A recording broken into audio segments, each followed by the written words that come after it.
So today, I really wanted to talk about fighting games. The idea of just how far they've gotten me even today. When I look back at it, it's only been a couple years. It's been since start of 2019 when I got a PS4. The first game I bought, besides a few others, was Guilty Gear Xrd Rev 2. That game, for what it was worth, was basically that pioneer for me for where I am now because of Guilty Gear. Because of what kind of player I am. Spending so many months on that game, just practicing, doing online matches, running through different characters, finding the ones I really enjoy, even just experiencing much more than just outside of the game itself. But the meat of it, of course, is the game. It's what you play. And to be honest, there is enough that makes me want to come back to it. There's reasons why I still play other fighting games because even though they don't have those mechanics like Guilty Gear, it's somewhat similar. It's almost universal in a sense.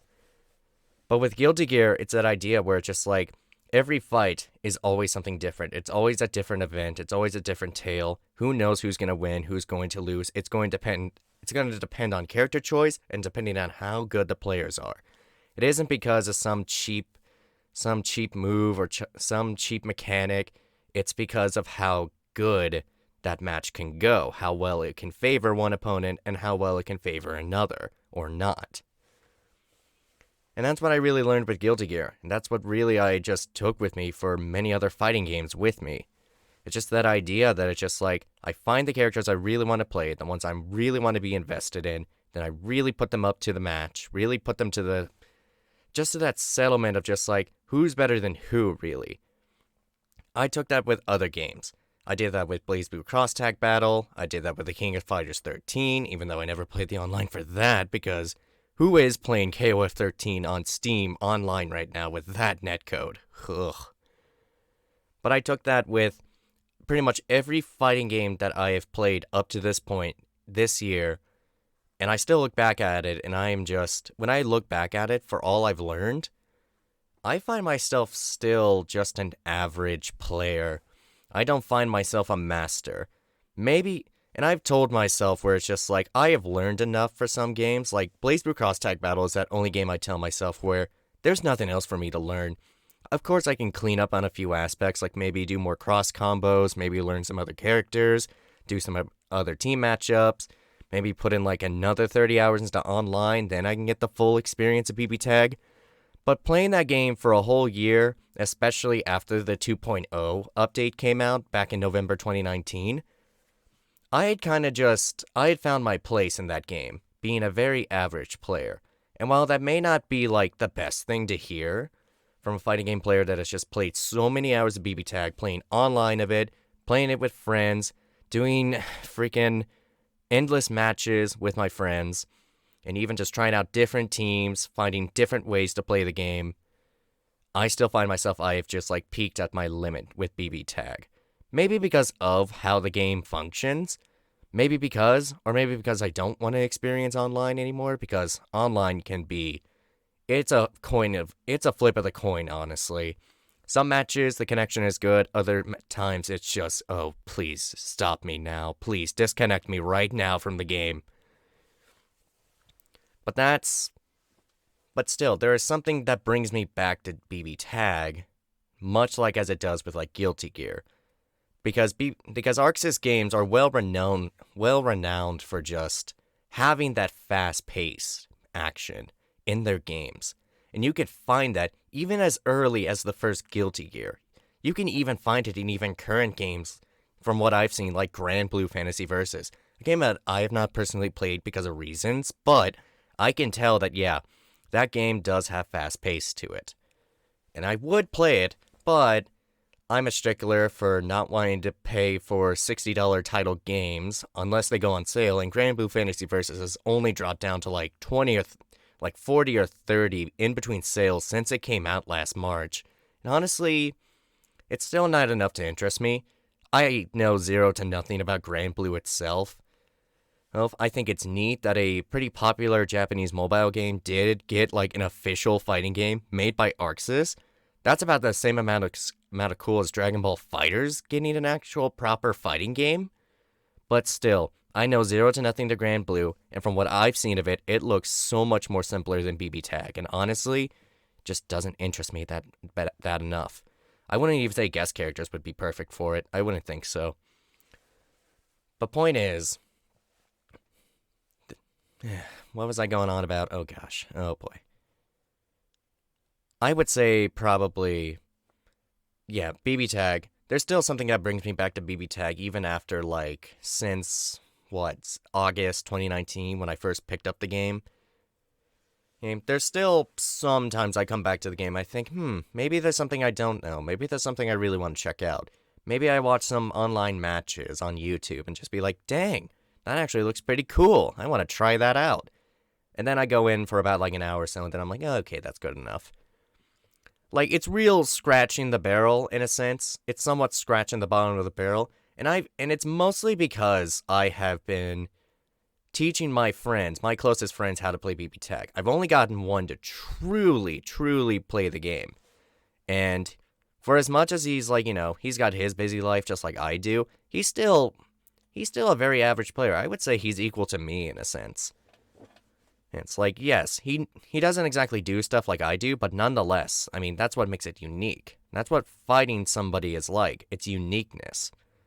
If it's just doing the same thing, playing the same characters, and even, like, doing the same cheap stuff, then where's the fun in it? It gets boring. Why else would I do a first to 100 with my best friend a weekend ago? Why would I do that? Seriously. I only wish I can get him into other games, but of course, with his busy schedule, I don't want to push him too hard, but that's what I want to do, honestly. If I could just do anything outside of, like, recording my voice, doing short stories about a traveling merchant, I would like, as a side hobby, to be somewhat of a fighting game teacher for beginners. Now, granted, I don't know every fighting game. I don't know. I've never truly played Street Fighter. My only experience ever comes from, like, barely playing Third Strike, and that's it. I've not played 4, I have not played 5, I haven't even played any of the other, like, back catalog of games. And don't even get me started on Mortal Kombat.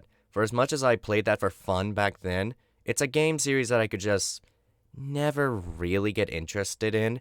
I tried 11, I did it mostly because of Spawn coming in, and he looks so freaking sick. Spawn is an amazing character nonetheless, but I found myself just, dropping the game after like 2 hours. And even Mortal Kombat 10, which has like somewhat of a faster pace than MK11, again, I just couldn't find it interesting. I just couldn't. There was something about it where I'm just like, something just doesn't add up. And that's also the same feeling I had when playing like Injustice 2 when I first got my PS4.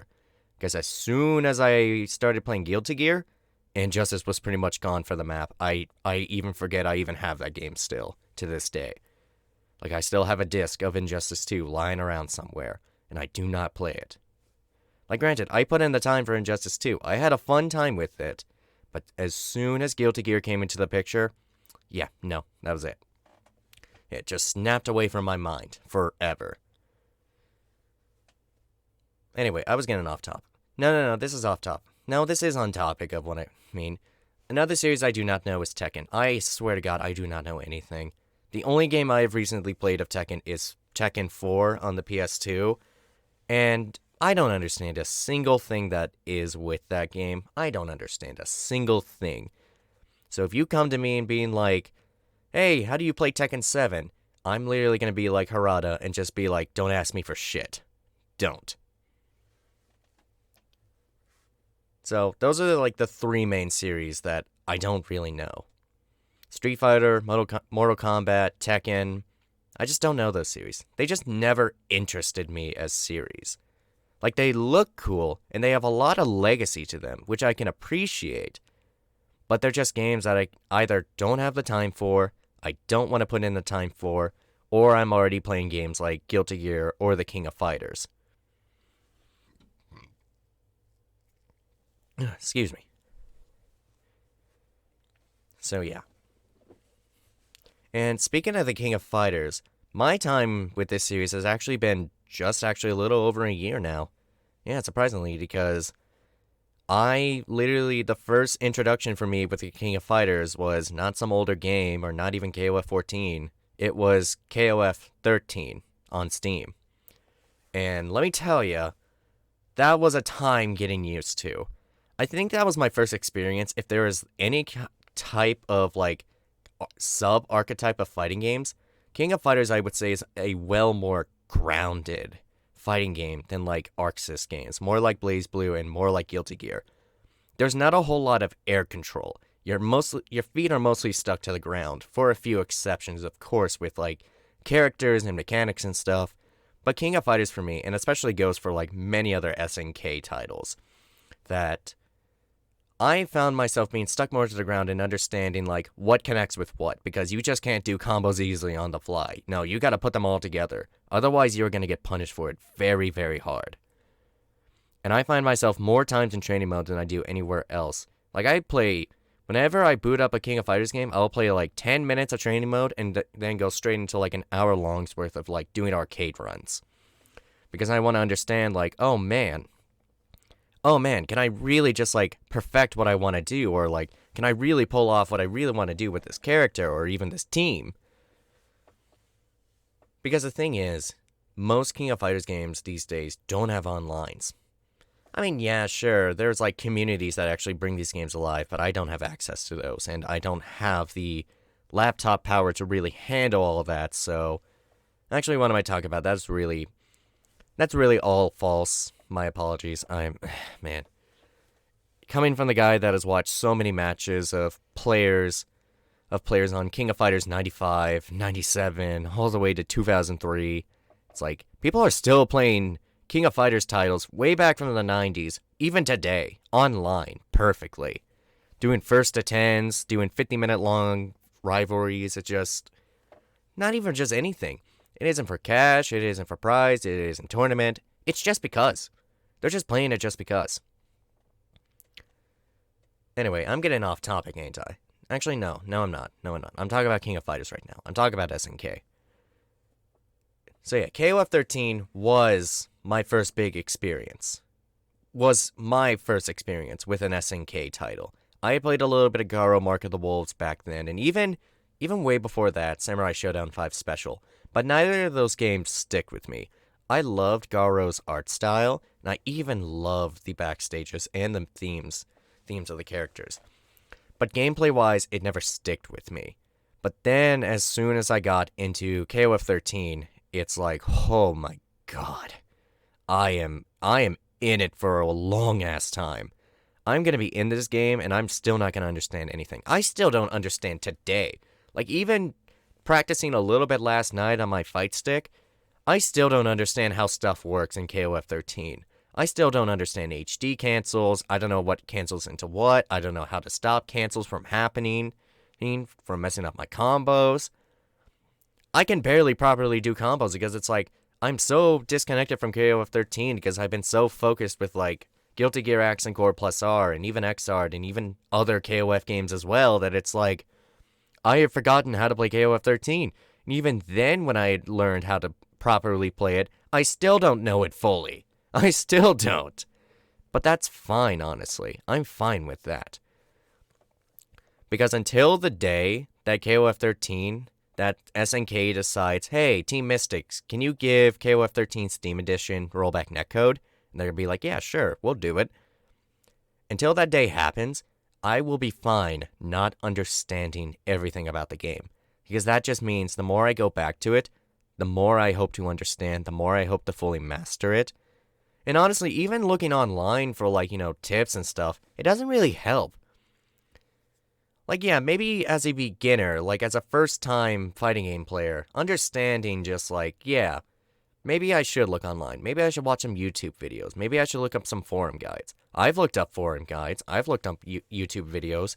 But when it comes down to it, it really just comes to personal experience. It comes down to the idea that you have to learn this, and you have to put it into practice. You're not going to understand how to do quarter circle forward back, half circle forward, without understanding how to do that input motion yourself. It's like a mental image. It's a mental image of doing that. It's like remembering your thumb to do that on the joystick. And I've had to remember that for so many fighting games. My god. Like, some fighting games are very simple where it's just a quarter circle forward with a button.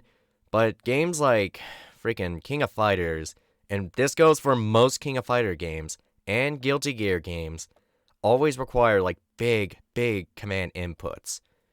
But it's like full circle forward, back, forward, or full circle forward and then quarter circle back. That stuff gets crazy. And I still don't understand. Like, I had to figure that out on a PS4 joystick, and let me tell you, I had a hard time understanding it. And I'm having a hard time relearning it on a fight stick. I cannot properly do those kind of commands on a fight stick.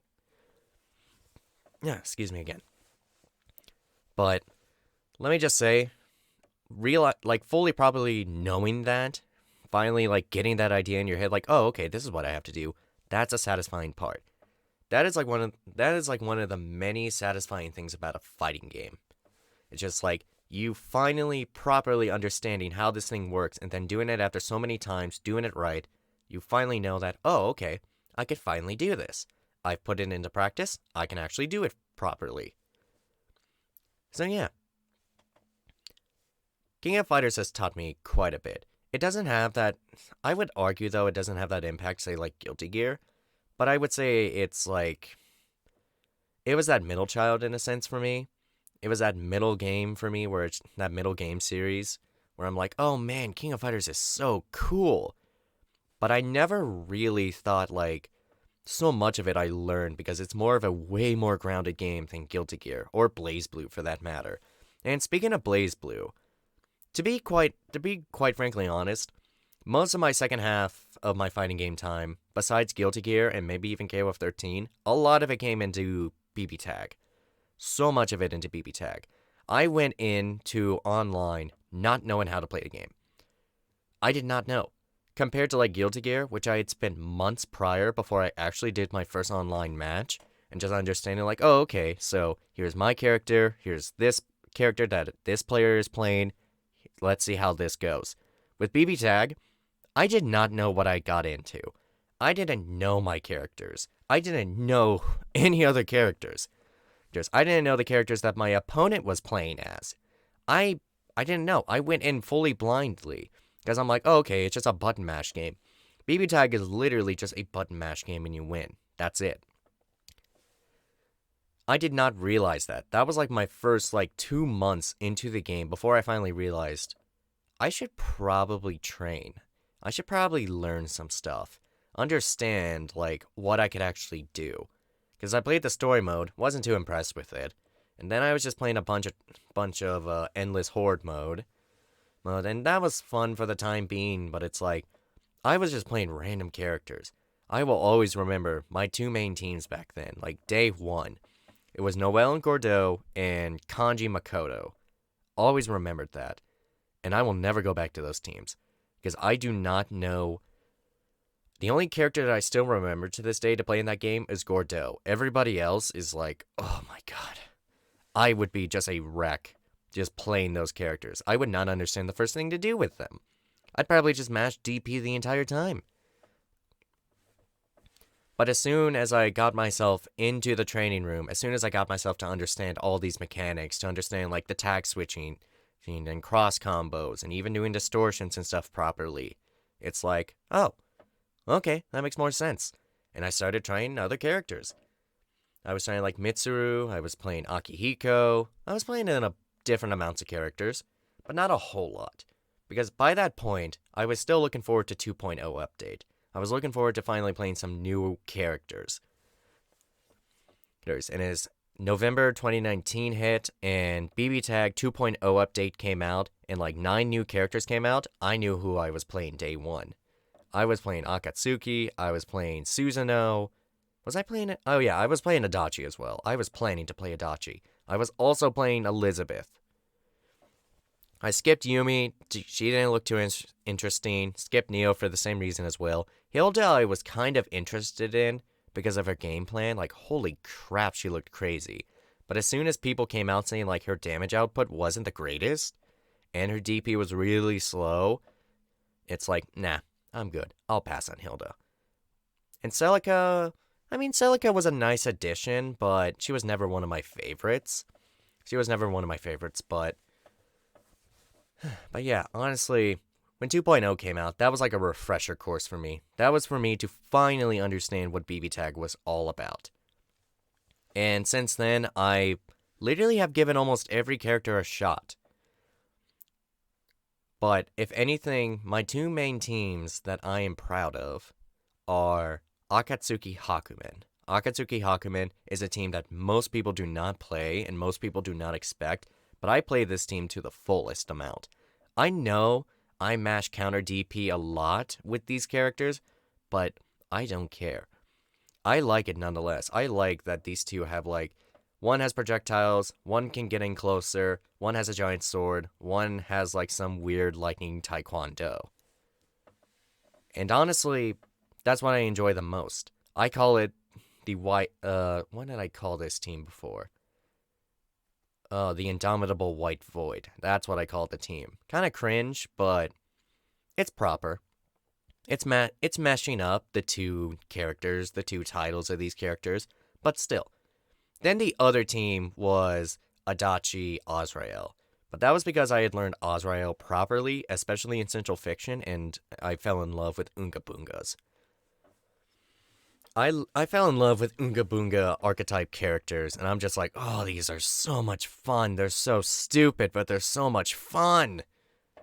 But yeah, I just wanted to play a team with Azrael, and I didn't know who. I was going to play with Susanoo, and I did for a time, actually, and that was bonkers. But I felt like Adachi almost gave it that synergy, in a sense. It was just a little more damage. But if I didn't feel like playing Adachi, then yeah, Susanoo would be on the table with Azrael. And speaking of Oonga Boonga characters, let me be real, Central Fiction was I think Central Fiction was my true introduction. I know I played a lot of Leo Whitefang in Guilty Gear Xrd, and he was my actual first introduction. And then I played Soul a little bit later. But I think my true introduction was definitely Susanoo. I consider Susanoo to be a Oonga Boonga character, while also being that kind of character where it's like, he levels up, he gets more power by like unlocking his seals. I don't know what the exact name for that archetype is, but when it comes to Oonga Boonga, oh my god, man. But if we're talking Azrael specifically, that was game changing for me. This was a madman. This was a beast. This was the mad dog. And I wanted to take full power into that matter. I wanted to play this character so badly, and I put in the time for him, and I still love him to this day. Which is then probably why I decided to play Dragon Ball FighterZ fully again, because FighterZ as a game was like, yeah, it's Dragon Ball. I'm a big fan of Dragon Ball, especially when I was growing up. But like the fighting game itself looked cool, but the roster wasn't too interesting, and I didn't feel like buying all the DLC characters at the time. But as soon as DBS Brawly came out, and I saw all of his command grabs, and I saw his Oonga Boonga combos, I had to try it out. I had to play it. Because I was originally just going to play it for Gogeta, but Gogeta was kind of like, eh. Gogeta was okay. He's fun. I could get why he's cool. I love Gogeta. He's my favorite fusion, but I digress. DBS Brawly, when I got my hands on him, I did not know how to control this beast. I did not know how to at all. But as soon as I understood, okay, hey, riot stomps, and then into the command grabs, and then go into the air, and then do supers, try to land level 3s every once in a while, it's like, oh my goodness, yes! This character was like the sole reason why I played DBS for a time. Brawly was the reason why I wanted to learn a TOD in a fighting game for the first time, because I had never understood how to do a TOD in any fighting game. I could not understand how to do it in BB Tag. I could not understand how to do it in Guilty Gear, which wasn't even possible, honestly. But Dragon Ball Super was just infinitely full with TODs, Touches of Death. Excuse me for the third time. And Brawly was just that character that I was going to pave that way into it. And then when Ultra Instinct Goku was released, yeah, I had to pair those two together, and then I had to figure out what combo I could do. understand like how these two can mesh together with also Base Goku as well, because Base Goku was another favorite character of mine. But when I finally got that TOD to properly land, I cried so hard. I remember just being so blushed with excitement, with satisfaction, understanding like, yes, this is what I wanted to accomplish for about 5 freaking months of understanding characters, of how to play them, of how to extend combos, knows when to properly use assist. After 5 grueling months of BS of understanding this game, I did the one thing I truly wanted to do with Dragon Ball FighterZ, and I was satisfied. And that's probably the reason why I don't really play Dragon Ball FighterZ anymore. Mostly because of online, because I remember one time trying to get online to get a match, and I was stuck at the loading screen for like a good 2 minutes before it booted me out. Before it booted me out of the match. And I'm like, well, I can at least say I tried. Which is also the reason why, as well, I don't go into Grand Blue Fantasy Versus, because the online is bad as well. Like, yeah, that's the thing. Back in 2019, it was plague season for fighting games when it came to online connections. The only connections that ever truly were good were games like Mortal Kombat 11, Even 10, and then Killer Instinct. Everything else was kind of just garbage. Guilty Gear Online was garbage, BB Tag was garbage, Central Fiction was garbage, and I only got 2 matches into online before. I couldn't even get Dragon Ball FighterZ. I got in like at least a good 200 matches before I took a break in BB Tag. But over half that time of online matches, they were bad. Connections were so bad. And the times that they were good were normally the times 50-50 that it was either a person that just started playing the game or players that have been playing way longer than me. So, and here we are in 2021. Has most of that changed? When you look back at it, only a few games have gotten that treatment. Like, it's only a handful of games that I know that has only gotten the rollback netcode treatment. The first one was Garo Mark of the Wolves. That one was the first game that was announced to get rollback netcode in the SNK library. And that was like a big game changer, especially for me, like, whoa. This game that I liked, that I didn't even realize had online, but probably bad as well, is actually gonna get rollback implementations. Well, okay then, that's cool. But that was the first one, and that was way back, like late 2019 when that happened. And then 2020 hit, and it's like everything sucked. Fighting game tournaments were getting canceled, they were getting delayed. Everybody was going to have to go online, but not everybody wanted to make that shift because most fighting games were horrible in the online department. So, it was a real, like, what's the phrase? It was a giant fork in the road when it came to fighting games and when it came to so many players and to so many communities, because it's like, we just got halted by the coronavirus. We got halted probably more than most other genres of games, than any other communities of games. More than like MOBAs, more than RPGs, FPSs, Battle Royales. Fighting games, we took a major toll for a while. We took a lot of toll. And even, not even mentioning some of the controversy that happened within 2020. Like, the fighting game community as a whole really took a hit, and it's probably the reason why I don't really get into big communities. It's why I'm kind of like alone on my own. Like, I appreciate the communities for what they are, but honestly, trying to interact with them, no, it's not on my radar. It's not on my interest. But as soon as as far as I remembered, back in September last year, that was the first big news for fighting games. King of Fighters 2002 Unlimited Match was going to get a rollback netcode beta test. And for the first time, fighting game players were actually surprisingly happy. Because, to do a little background, 2002 Unlimited Match, basically a specialer version of King of Fighters 2002, well renowned amongst the KOF community as being like one of the best, if not the best game in the entire franchise. Plagued with horrible online, of course, when it came out on Steam. But now that Team Mystic, the people that have been behind many rollback implementations of old SNK games, like they did the Samurai Showdown Neo Geo collection, they even pretty sure did it for King of Fighters 98 Ultimate Match way before, like a few years back, but especially primarily for, as mentioned, Garo Mark of the Wolves.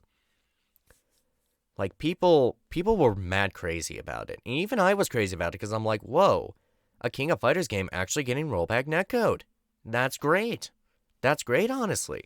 And the beta test went successfully well. Everybody gave good feedback, and Team Mystic eventually fully implemented rollback netcode into the game.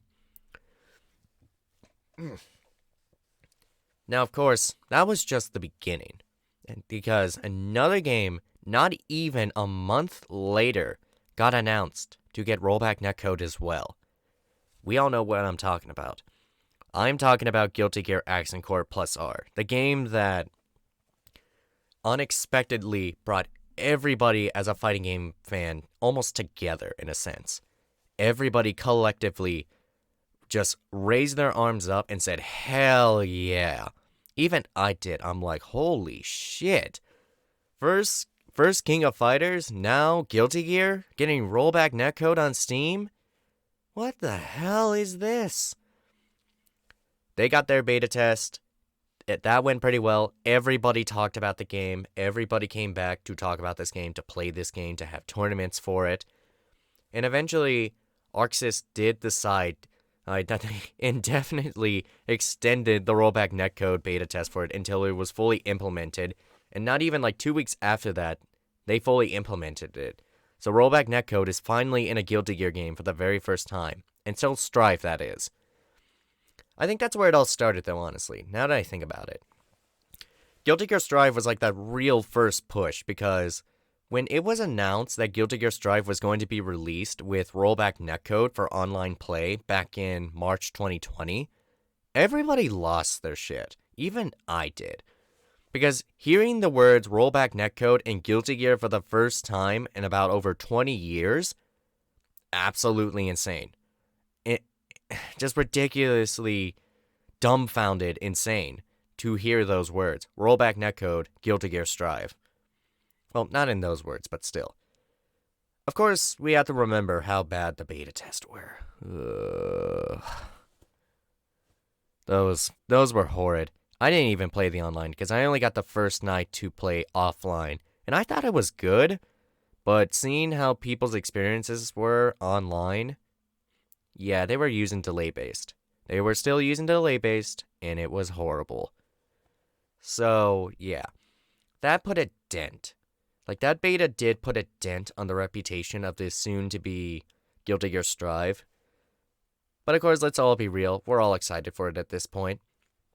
I think all the boomers and zoomers of Guilty Gear have all come together and said, yeah, we're looking forward to Guilty Gear Strive. We're looking forward to it this April. I am definitely looking forward to it. I will admit, out of all the games I will get for PS5, like Cyberpunk, if that gets fixed, and Devil May Cry 5 Special Edition, Guilty Gear Strive is going to be on my radar once that game releases. I'm probably going to pre-order that shit soon. I'll probably pre-order it in like the next 2 months before it comes out. Probably standard edition, but still.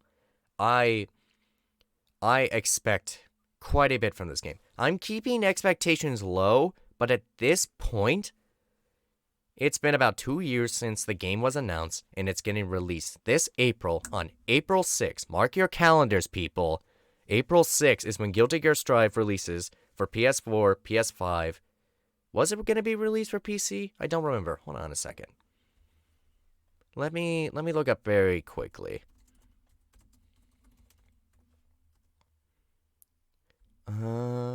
Yep, it is going to be for PC as well. What do you know? It will be for PC. So yeah, mark your calendars, people.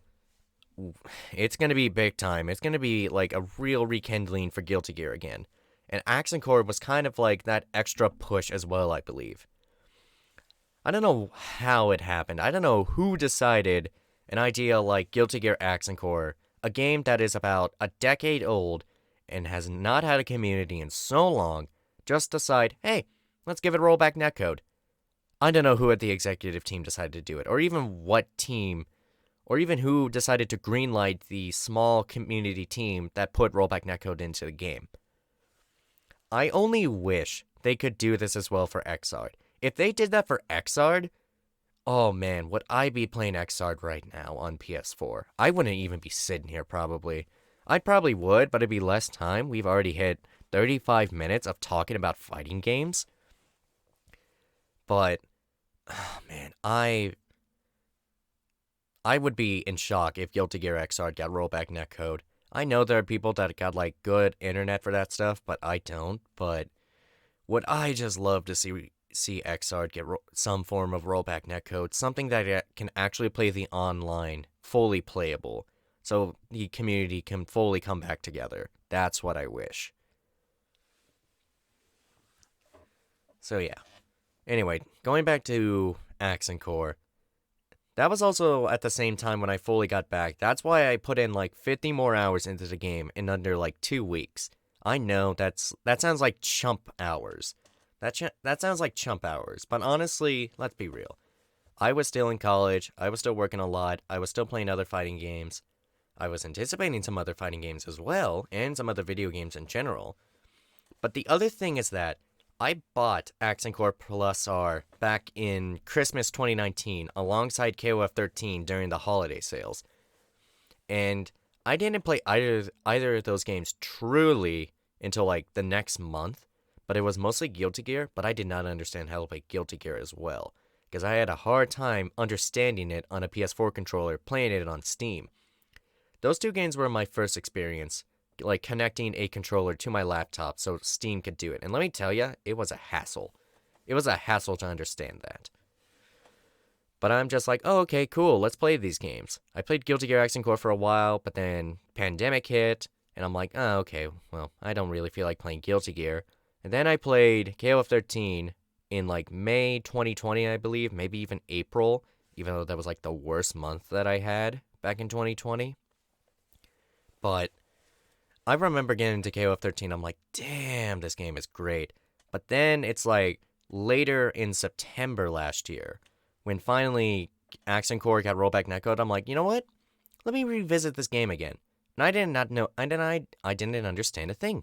I didn't remember a thing about Guilty Gear, because that was at that same time I had not played Guilty Gear at all for about 4 months. I was busy playing non-stop King of Fighters. I was playing between PS4 and PC, and even PS2 for that matter. And I was playing BB Tag once in a while, and even Central Fiction. Guilty Gear was off the radar, honestly. I did not play Guilty Gear for a good 4 to 5 months. Until October, of course. And then I put in the time. Then I understood, like, okay, this is how I should play my characters. This is how old this system is from like a decade ago. And I love it. I love the system of Axe and Core. It's a lot more grittier. It's like a little more tight-ended compared to Xrd, where it's like a little more free-flowing. But Axe and Core nonetheless still brought the hype for me. And even got me into characters that I would not think I'd ever play in a fighting game. I did not think I would play freaking Ino of all characters. I would not think I'd be playing the Midnight Carnival girl herself. But lo and behold, I do. And I actually like her. I actually like her character. I actually like her game plan. I actually do. I started to appreciate Ino for who she is, besides her personality. Her design definitely was one of those things. But anyway, Order Soul, he's literally the definition of a party animal. Oonga Boonga is just giving him a soft title. Party animal is where it's at. And Soul bad guy for a while. I hated Sidewinder. I hated the fact that most of the time his combos involved Sidewinder. And I hated trying to connect into it. I hated it. But then eventually I'm just like, whatever. I'll just go with it. If I mess up, I mess up. So yeah. Axe and Core was like that refresher for me to get back into Guilty Gear. And while it wasn't the first Guilty Gear I played, it was still a Guilty Gear game that I very well enjoyed.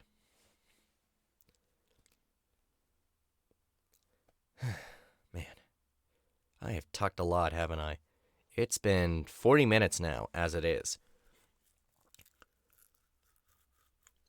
I mean, let me just run through what I've all talked about in these last 40 minutes now. Let's see. I've talked about why I don't play certain fighting games, what games I don't exactly play, the experiences that I've had, King of Fighters. Ooh, there is something as well to talk about with King of Fighters, and that involves 15. KOF 15 right now is a game that finally exists. It exists now. It is confirmed. It does exist.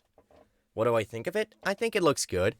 It's a step up. I will say the graphics are almost a little lighter compared to like Sam Show 2019.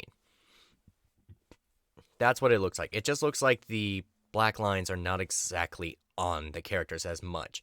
It almost looks a little more floaty. But honestly, let me be real. The fact that this game is releasing this year on top of Guilty Gear Strive, that's amazing, but very concerning as well.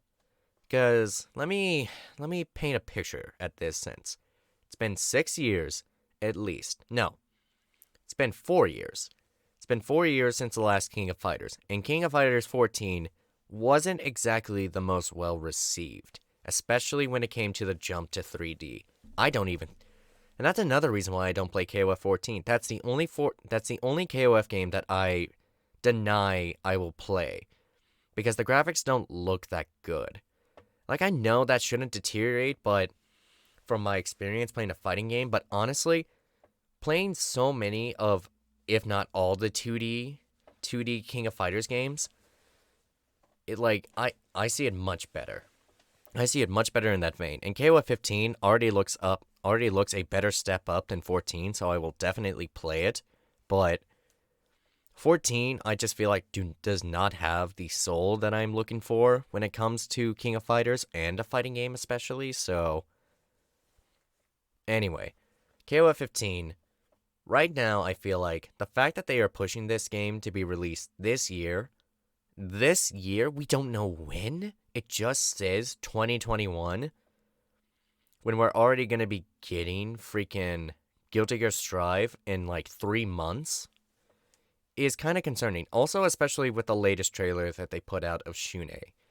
Like, aside from the fact I do not know who this character is or what he is about, and his design looks awful, I will say only putting out a 40-second trailer and like barely cutting out any time for gameplay is like, oh, that's a red flag right there. That is a red flag.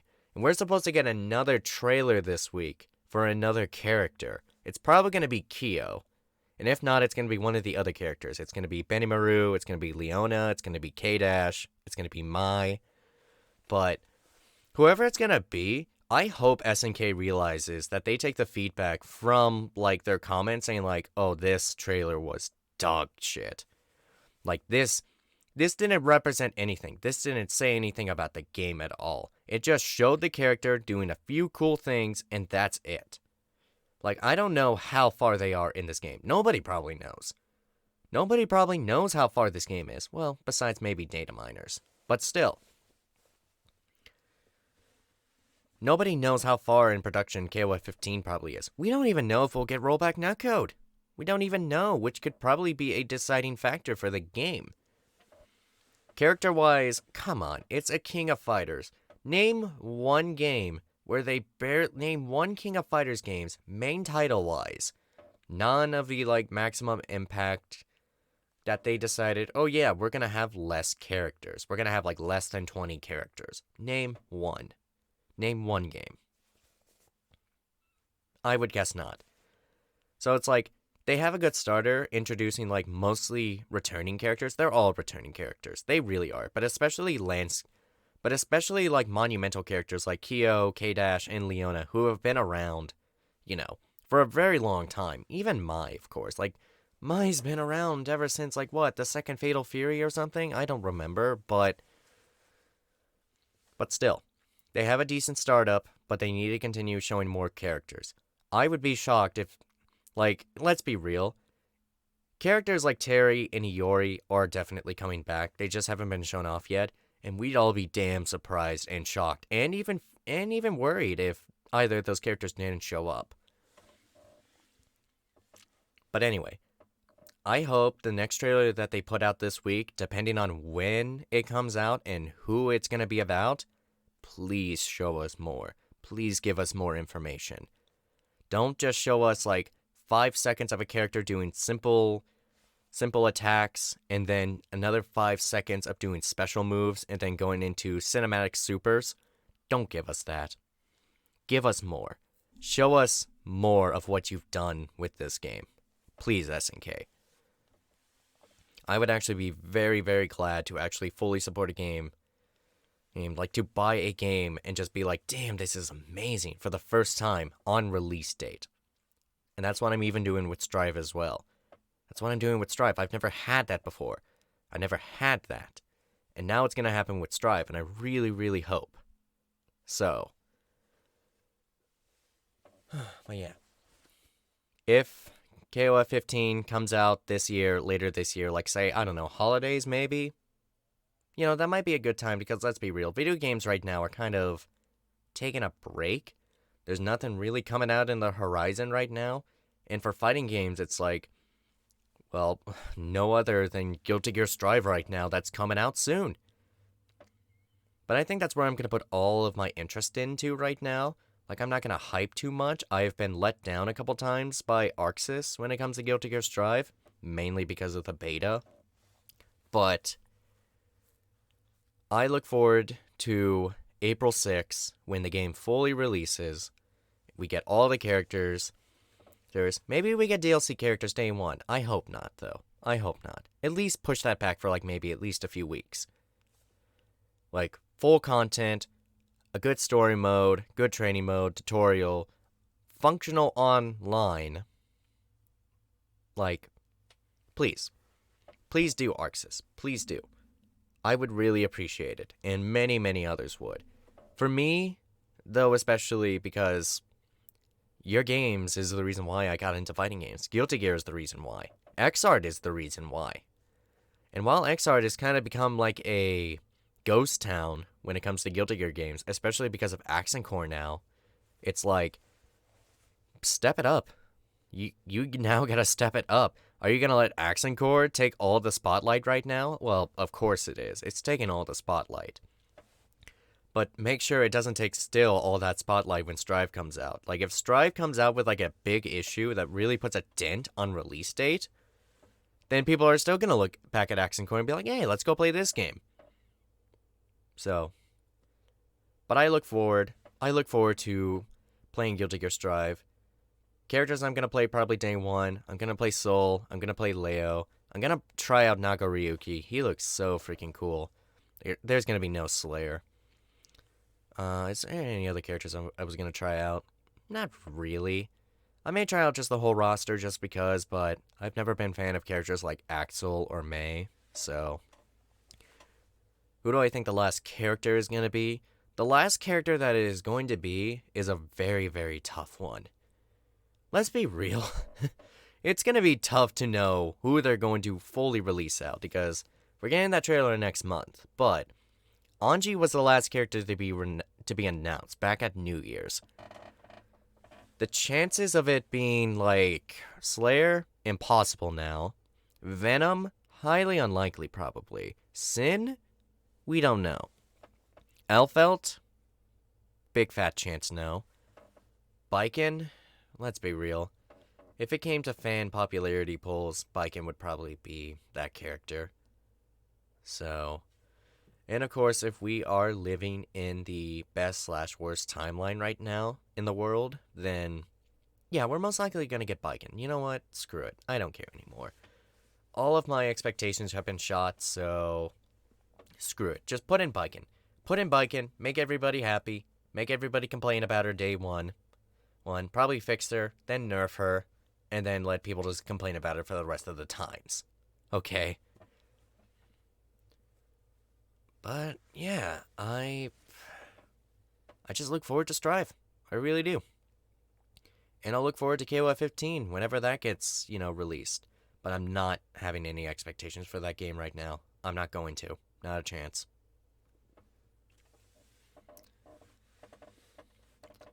Well, I guess just the last few things. This is pretty much going to be episode 1 of my fighting game talks. Expect more of these, later on. Like, I'm not going to have any fixated schedules on this or anything. This was just like a first time go. Just kind of just rambles. It's kind of just rambles at this point, Just talk about things I talk about and probably expect also to maybe talk with other people about fighting games. Mostly friends and maybe also get other people into fighting games. Maybe talk about maybe comparing fighting games to other games as well. Even putting it into other practical experiences as well in my life. So, expect more of these. Really do.